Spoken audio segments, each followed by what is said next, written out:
En 1954, el artista Francisco Migetti intercambió al Colegio Lincoln 2 murales a cambio de la educación de sus hijas. Los murales fueron pintados utilizando la técnica de mural al fresco, que consiste en pintar sobre una pared de ladrillo recién repellado con cal. Antes de pintar, no se coloca una única capa de cal, se utilizan 3 capas.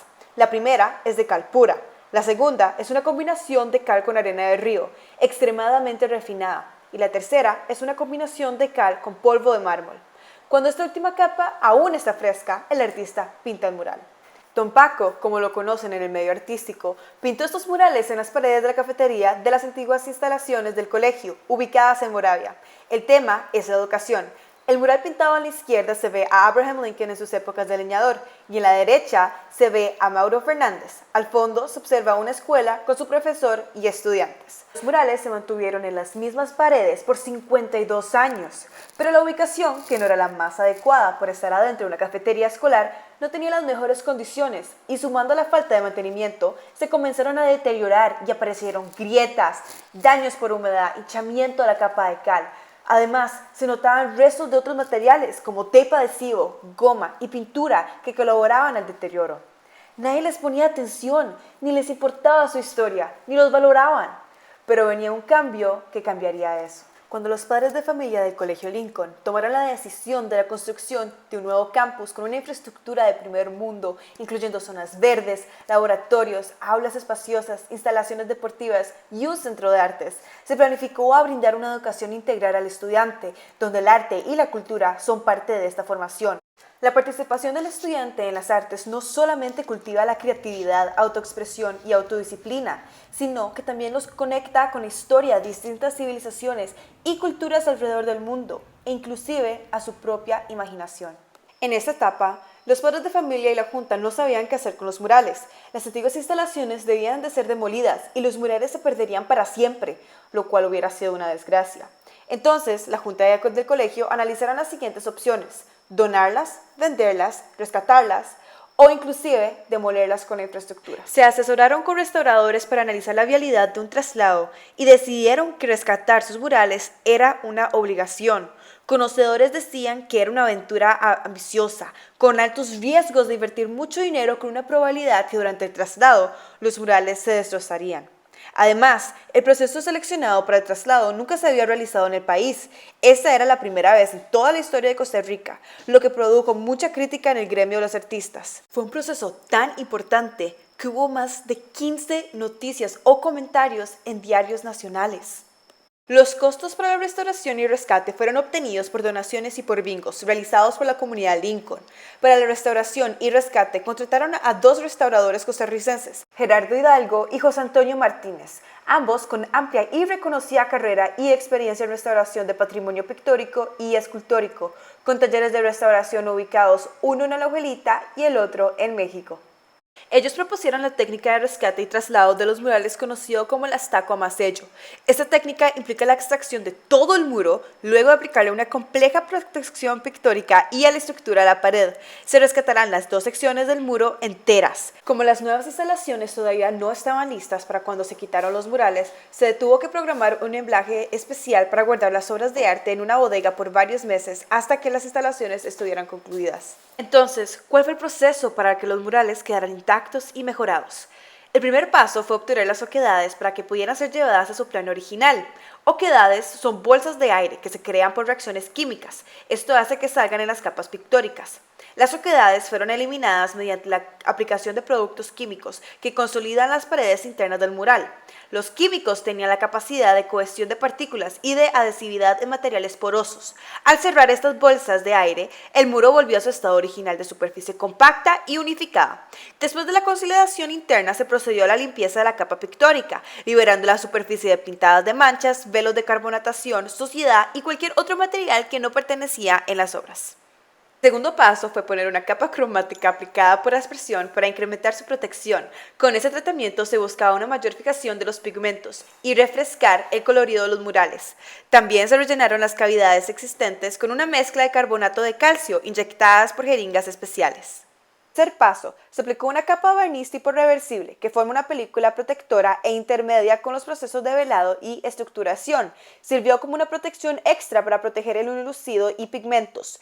Este proceso de velado consiste en poner telas de un material muy fino que se rompen fácilmente. Se colocaron después del barniz para que se adhieran al mural. Sirven de aislante y su proceso es reversible. Luego de esta protección de mantas o telas, se procedió a colocar pedazos de estereofón alrededor de los murales. Posteriormente, se procedió a poner una capa de yeso.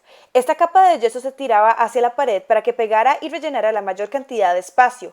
El proceso se repitió hasta que no quedara ningún espacio vacío, y una vez ya seco, pudieron seguir al siguiente paso. El cuarto paso, se empezó a construir la estructuración de protección y amarre para el mural, creando una estructura metálica colocada estratégicamente en el mural. Esta estructura fue ahogada con yeso perlado para obtener una superficie firme. Esta estructura metálica evitó que los murales sufrieran fracturas durante el traslado. Quinto paso. Con la estructura del desmontaje estaba elaborada y finalizado todo el trabajo de la parte delantera, que incluía el proceso de velados, inyecciones, barniz, estereofón y yeso. Se continuó con el proceso de escarificar y disminuir el espesor de la parte posterior del mural. El objetivo era quitar la mayor cantidad de peso posible, quitando el repello exterior, y luego ir disminuyendo el espesor de los ladrillos del muro mediante corte y devastado, hasta dejar solamente el elucido rugoso y una pequeña porción de ladrillo que servirían de soporte. Al llegar a la capa rugosa, los renovadores decidieron hacer el mismo proceso de velados que hicieron en la parte delantera. Luego de esto, colocaron una malla cuadriculada para tener más protección. El sexto paso era la preparación del soporte de montaje. Básicamente, esta estructura de metal fue hecha para poder anclar los murales a los nuevos muros por medio de tornillos. El séptimo paso. Al tener ya listo el montaje de la estructura de metal, se puso el soporte de montaje alrededor de los murales con platinas perforadas que se posicionaron en los puntos requeridos para tener una distribución uniforme de los murales. Para esta estructura se usó aluminio, ya que es un metal de buenas características de resistencia al medio ambiente, no pesa tanto, su nivel de oxidación es extremadamente bajo y no afectará a los murales de ninguna manera. Esta estructura se creó de una manera para que fuera posible anclar los murales en cualquier posición y que se podrían quitar y poner si fuese necesario. Al tener ya esta estructura puesta, se comenzó a poner una espuma especial para poder tener otra capa de protección. Además, se colocó otro soporte de metal de acero para poder levantar los murales. El octavo paso era el transporte. Utilizaron grúas y camiones de plataforma grandes. Los murales fueron sujetados de manera vertical para disminuir las vibraciones y posibilidades de fisura. Los murales fueron levantados aproximadamente 20 metros sobre el suelo para que la grúa colocara los murales en los camiones que se desplazaran al nuevo campus a un paso extremadamente lento. Por eso decidieron transportar los murales un domingo en la mañana para poder tener la menor cantidad de problemas con el tránsito de otros vehículos. Y el último paso fue que ya instalados a donde pertenecían, la etapa final podía empezar. Esta era el tratamiento para revivir los murales. Primero, quitaron todo lo que se hizo en el cuarto paso, o todo el proceso de los velados. Luego, comenzaron a rellenar todos los raspones, grietas y pequeñas lagunas que se dejaron sin restaurar al inicio del tratamiento. Se utilizaron pastas de hidróxido y carbonato de calcio, y todo fue terminado con la integración cromática de dichosos resanes. Esto incluía que los renovadores llenaran los huecos y grietas que estaban en los murales, dejarlos secar y luego pintar. Para pintar, los murales, los artistas y renovadores iban pincelada por pincelada para poder revivir el mural sin perder el arte hecho por don Francisco Paco Mighetti. Al terminar de pintar los murales, ya su restauración estuvo completa. Como la Galería Mighetti no estaba totalmente construida, para una protección final y en espera de terminar la construcción, se crearon unas cajas de madera para poder proteger los murales hasta que la nueva estructura para ellas estuviera hecha. Las cajas se armaron de la siguiente manera. Se usaron 3 capas de plywood y 3 de un marco cruzado. También se usó una capa de estereofón. Estas iban intercaladas empezando por un marco y después plywood. Se hizo esto 2 veces. Luego se puso la capa de estereofón, alfajillas abajo para sostener el mural y después plywood con un marco al final. Esto se cubrió totalmente. Cuando se terminó la construcción de la galería, se eliminaron las cajas de madera y los murales fueron exhibidos por primera vez en el nuevo campus. Cuando se tomó la decisión de construir el Art Center, la galería temporal tenía que ser demolida y los murales tuvieron que volverse a guardar. Fue necesario repetir el proceso de protección y guardarlos en cajas de madera mientras estaban construyendo el nuevo edificio. Cuando ya se terminó la construcción del nuevo Art Center, para que los extraordinarios murales Amiguetti puedan ser apreciados por la comunidad Lincoln y todos nuestros visitantes, se pusieron en el sitio más importante y de mayor tránsito de personas, o en la entrada principal del Colegio Lincoln. Por medio de una encuesta a los estudiantes del colegio, obtuve datos alarmantes. El 44% considera que los murales son una obra de arte. El 32% sabe dónde se ubican. Solamente el 27% conoce algún detalle de los murales, que me indica por lo menos lo han observado. El 24% de los encuestados saben quién es Francisco Paco Amiguetti y solamente una persona sabe algo del traslado. Y si nos concentramos en los estudiantes de menos de 13 años, los datos son todavía más alarmantes, donde la mayoría ni siquiera saben qué son los murales. Me llamó don Carlos el año pasado. Me dice, Gerardo, ¿por qué no te venís para que le dé una vistadita a los murales? Cero. Entonces le digo, don Carlos, tranquilos todos, ya. Vieras qué lindo. Y estoy muy feliz, muy contento porque es un patrimonio, no es de Lincoln, es suyo, de su papá, mío, de todos. No es de Lincoln, es de todos. Y por ejemplo, a veces hay gente que ha venido y me pregunta por la técnica, le digo, desen la vuelta.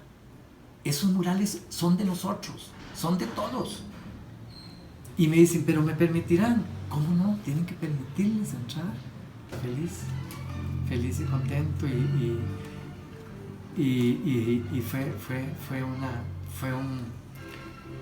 fue